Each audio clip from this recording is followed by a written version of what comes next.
Oh, happy haze. Hi everyone, Mrs. Hayes here. Long time no see. I'm excited to be back, and today I'm going to be doing a read aloud. Now, I have lots of videos coming at you soon. I'm gonna have some phonics videos coming out for parents, educators, guardians, anyone who's home teaching and navigating the virtual learning world right now for your kids. I also am going to create some videos that are directly engaging the children. So if you just want to pop on my video for them, I will be teaching directly to kids as well in some of my upcoming videos. So keep an eye out for those.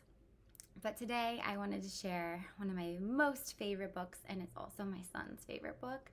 And he's only 16 months, but he begs me to read this book on repeat. I am a graduate from the University of Nebraska, Lincoln. It's okay if you're not a Husker fan, you'll still find an awesome lesson in this story. And all my Husker fans out there, go Big Red.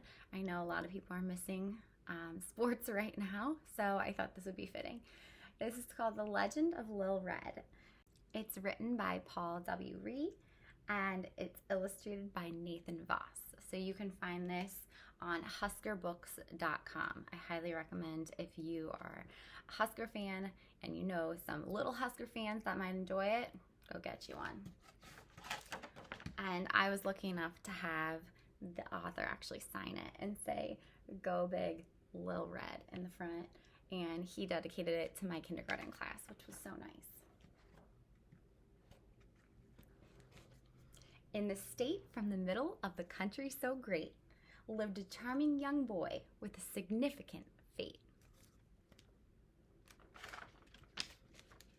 Born in the autumn on a rustic farmstead, even though he was blond, he was called Lil Red.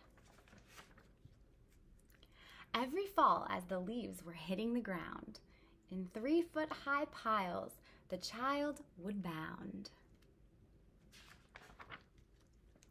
Odd jobs and chores filled each Saturday, with radios tuned to the game's play-by-play.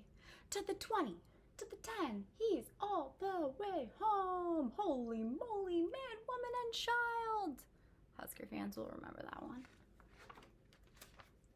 Then on the day our lad had turned 4, Grandpa's gift came. He was thrilled to the core.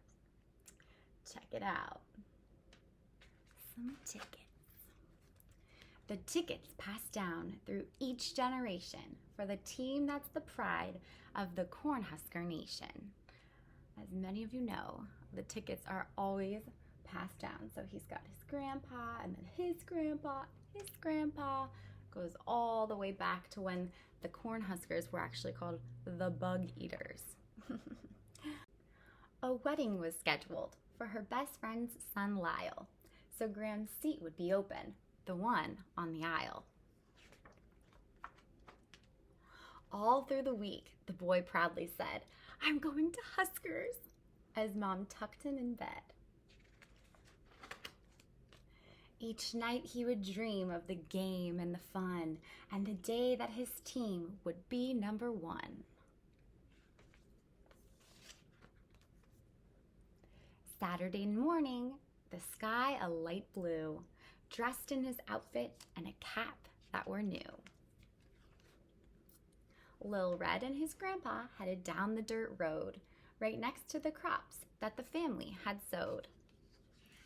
The corn. On to the great city all the people did zoom, with hope and good cheer, and no sign of gloom.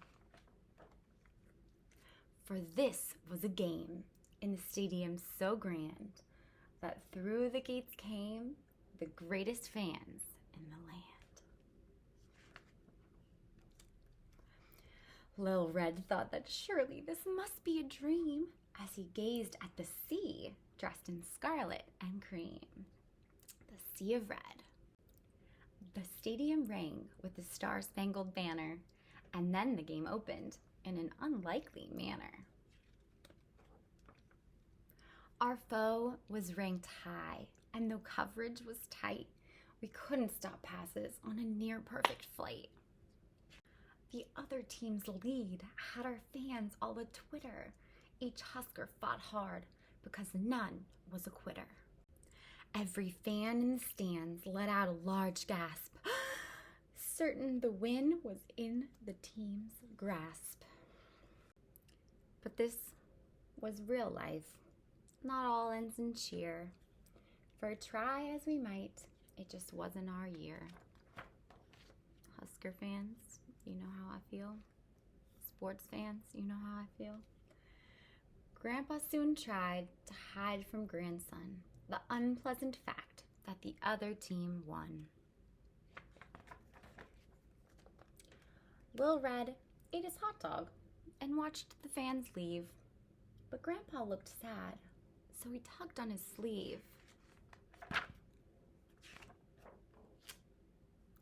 Then said Lil Red in an unchildlike way, "It's not if you win, it's just how you play." With his big happy grin and a small mustard smudge, he showed all around there should not be a grudge.